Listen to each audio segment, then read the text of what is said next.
So I would like to invite the directors, Chase Whiteside and Erick Stoll, back up to the front so that we can engage in a Q&A.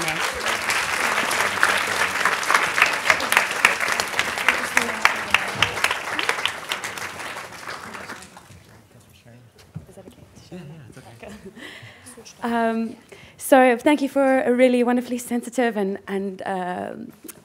it's such a beautiful film because on the one hand the family is really exceptional, on the other hand they're really normal, and there is something I think in the film that we can all identify with in terms of family relationships and conflict that arises. And I'm just interested in how, obviously the film took place over a relatively long period of time. I'm interested in how you found this family and how you found yourself so immersed in their domestic life. Yeah. Yes, well, thanks everybody. We have to figure out who's taking what question.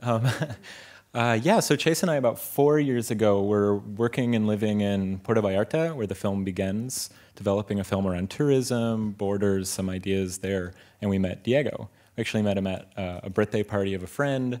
The second night we were there. Yeah, like the second night we were there. Our Spanish was really bad at the time. His English was really great, and we had a lot of common interests, so we became like quick friends. And then, as you see in the film, several months go by where he was kind of living with us, and we were all just hanging out a lot. And he had to go home because of the situation that you see in the film.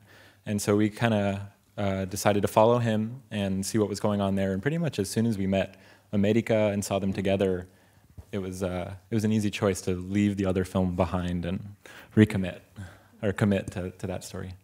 Amazing. And I mean, I think the film is so beautiful because it captures that perfectly, that tension that's intrinsic to family relationships, which is, America is such an obviously dominant kind of matriarch in their lives, and she really holds them together. She's the center point, the linchpin of this kind of group of people who belong to each other by, fate. And at the same time, that belonging comes at the cost of freedom, and it's something that, ties them down, and there's always going to be that tension. And I think in the last shot, you can really, really tangibly feel that kind of loss, but sense of also gaining something simultaneously.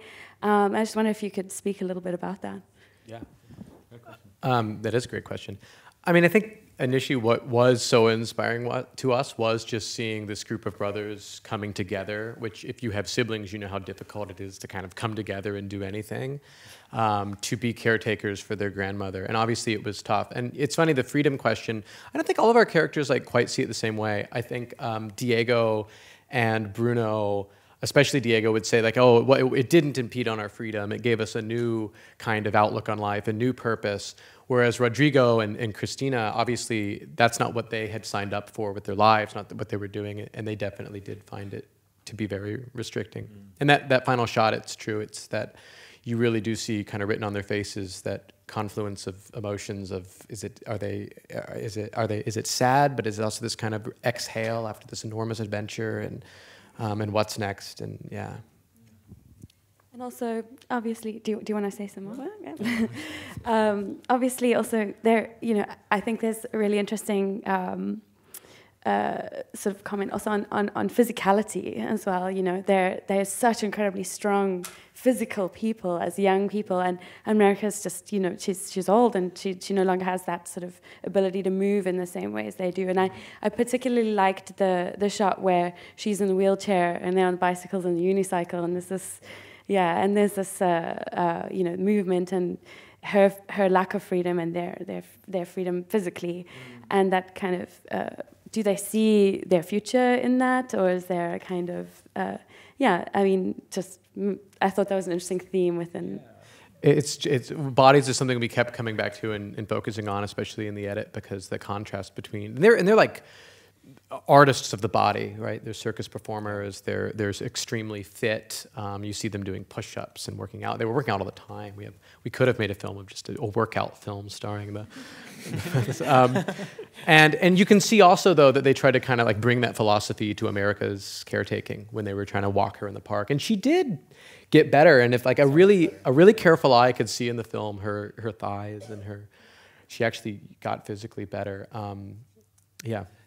Yeah, it's just, it's funny because Diego's physicality is why we first started filming him in Vallarta. Yeah. Before we knew that he had this remarkable relationship with his grandmother, before we knew anything. You know, we were just like, wow, this guy's kind of amazing on camera. He's so expressive with his body. He's so confident with how he moves and moves so interestingly. And so it's like kind of a strange coincidence that then the film became so rooted in physicality. One more thought on this. Yeah. Bodies is such a big thing. It's a great question. And the other thing is that, you know, caretaking, and one of the things I know that inspired me about, these were age peers of ours, and the fact that they could take on this is like, I have like a pretty common American like fear of the body. I don't know if that is a European thing also, but where like the idea of like doing certain kinds of caretaking for my grandparents or my parents seems completely unimaginable to me. And they're kind of, they just didn't care. And that was inspiring. Yeah, as long as we're double dipping on this answer. Totally. I mean, I entered the space with América with a similar fear, especially of aging bodies or differently abled bodies, because, you know, I mean, I think that's a cultural fear, and especially if you don't have a sort of childhood experience in which you are caring for someone, you don't necessarily learn that comfort. And so Diego really watching Diego and then being with América, Diego really taught me how to be with her, how to not be ashamed of someone's body, of someone's ability, of someone's vulnerability, and that was profound. Yeah, I mean, that kind of sort of leads into what I was wanting to ask next, which is just, did you ever feel kind of too intimately involved in their lives? Because you're very present, yeah.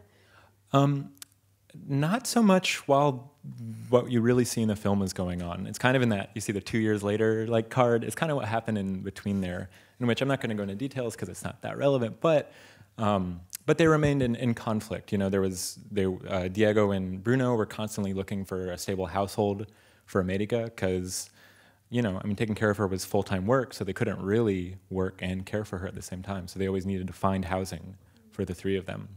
And so they were kind of careening from unstable environments with her. They were fighting with Rodrigo. And so we would go down and we'd talk to them, and everyone's like, oh, Rodrigo's being such a jerk, and Rodrigo's being like, oh, my brothers, you got to talk sense into them. And so that was kind of when we actually stepped back from filming, is because once there was no longer this sort of unified team movement, and there was like kind of a battle, and not that we wanted to run away from the conflict, but I don't think we were comfortable with what they wanted us to be, which is to validate either of them. And we understand where everyone is coming from quite well, so yeah. Yeah.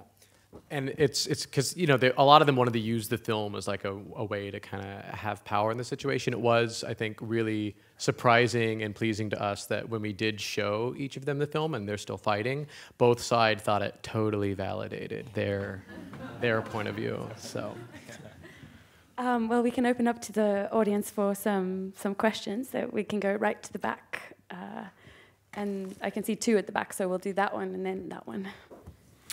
I was really looking forward to the dad coming out of prison and seeing what happens, and then he only seemed to appear for a very brief moment. What happened with your filmmaking? Were you planning on filming with him?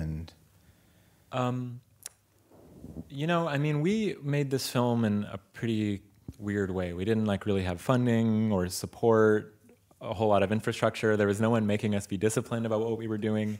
So it was just kind of on our like will and energy and financial ability to be there and be present. And so when he did finally get out, I had been there for like a 3-week stretch and was planning on going home. And they're like, oh, we think he's gonna get out next week. So I'm like, okay, I'll stay a little longer. And then he wasn't getting out. And then I was about to leave again. And then there was another like, no, he's actually getting out this time. So I stayed a little longer. But it was an exhausting environment. I mean, I was living with them while I was filming with them. It was a really challenging environment for me as things got more tense. It was less joyful, it was more stressful. And so I think that in part, by the time Luis got out, I was sort of emotionally spent, you know? And it seemed like we didn't have access to him sort of emotionally in the way we did the brothers. It would have been really interesting to stick around and be there on a day-by-day basis in which he was there, but he never really like signed up for this project in the way that the brothers really enthusiastically did. So I think there was just kind of a confluence of influences that made it feel like it was okay to leave shortly after he got out of prison.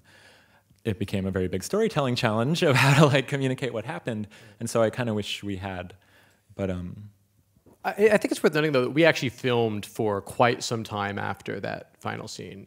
We didn't film Luis, their father, but we filmed for a while. We followed Diego and Bruno going to another city. And so it took us a while filming before we kind of realized where the goalposts of our story were. Like, what is this film? This is kind of an editing thing. Maybe it's unsatisfying to the story. But so, and our goalpost kind of became the instigator for like the film was like the period in which he was put in jail and what they had to do as a result of that. And then it kind of, the story's over when he gets out. Yeah. And just to answer your specific question quickly is that Diego and Bruno thought that once he got out, all of the tension in the house would be solved, everything would be fine, they'd all live together, you know, it would be their dream. They'd all join a circus together or something, was like Diego's idea. But he got out after being in prison for 9 months, which is its own trauma, and entering a stressful situation with your sons who are fighting and have all these ideas and opinions about what should be happening and how everyone should be acting. Yeah, there was a big issue of whether or not it was okay to have Coca-Cola in the house because Rodrigo and Cristina were very anti-Coca-Cola, but Luis loved Coca-Cola.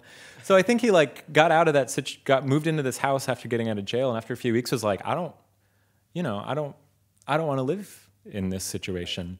And so he and Rodrigo posed the idea of putting América in a nursing home. They didn't just abandon her. That's what they thought was best and most in fitting with how much responsibility they wanted to have for her. And Diego and Bruno insisted that that wouldn't happen. So the house fell apart, everyone left, and yeah. The one in the top corner.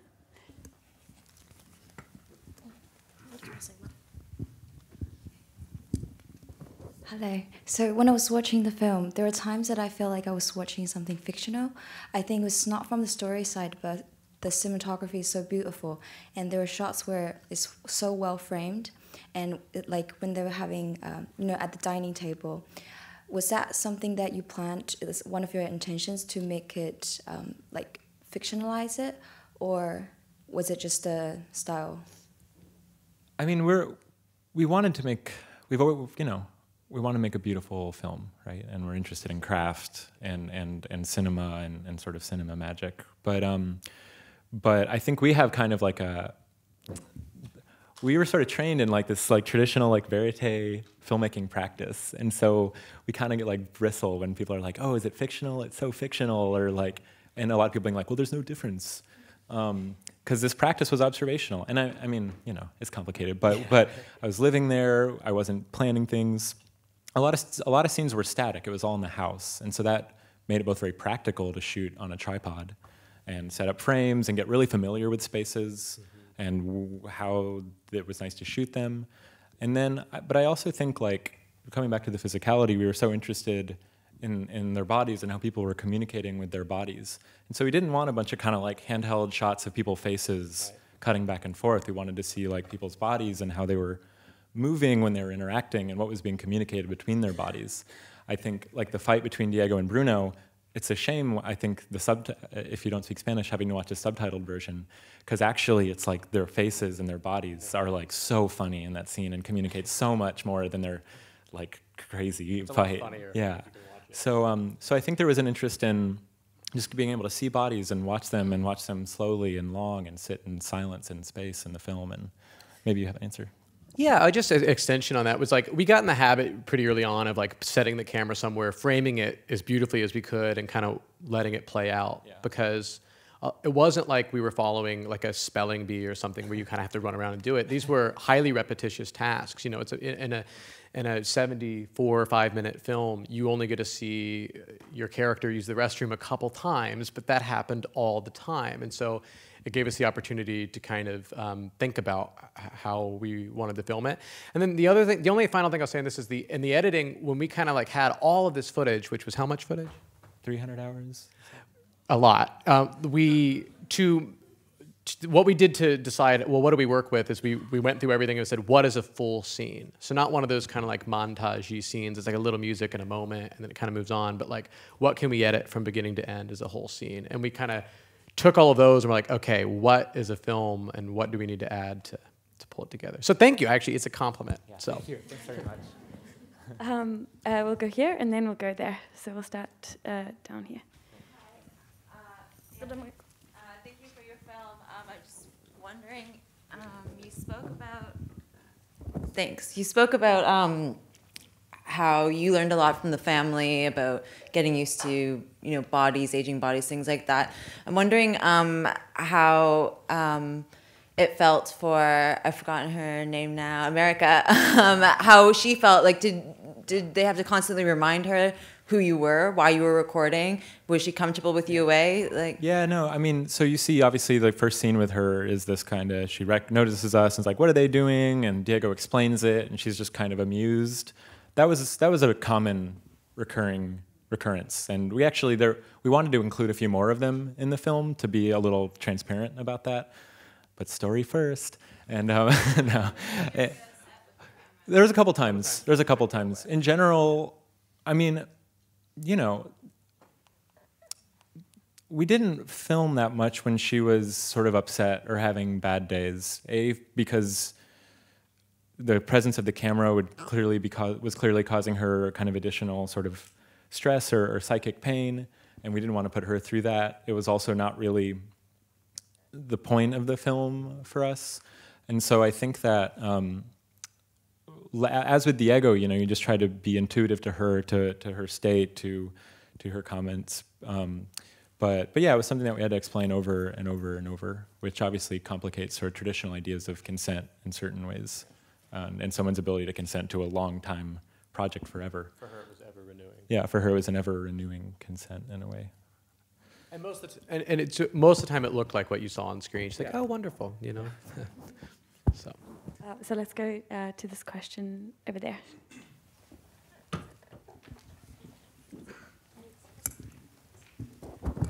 Thank you. That was such a beautiful and intimate, like painfully intimate film. And I didn't experience it. I mean, despite the cinematography, it just felt so real. So well done. It's beautiful. I was really, and it's not a comment on that you should have included this in the film. I'm just really intrigued by America. I keep thinking to myself, what's her story? Yeah.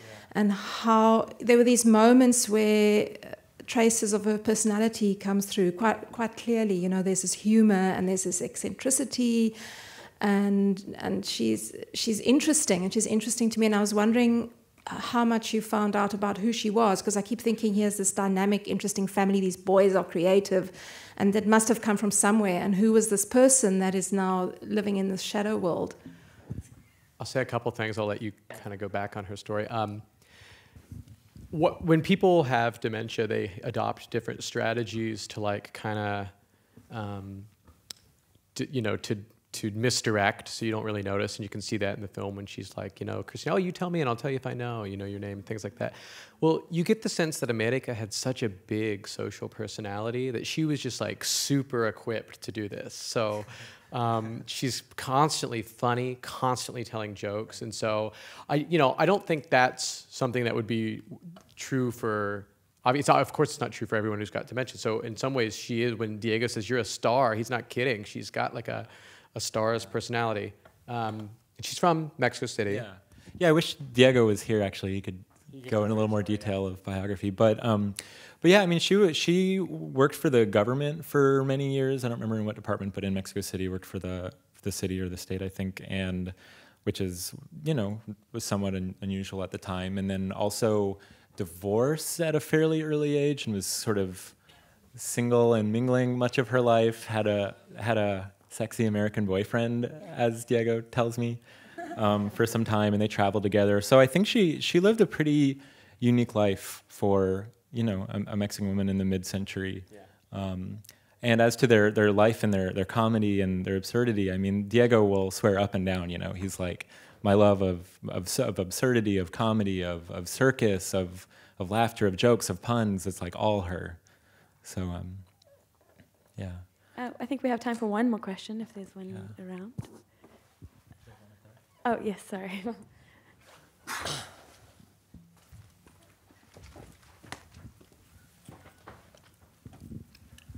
Hi, a beautiful film, but boring question, I'm afraid. I just wanted to ask about the funding, how you managed to fund it in the end.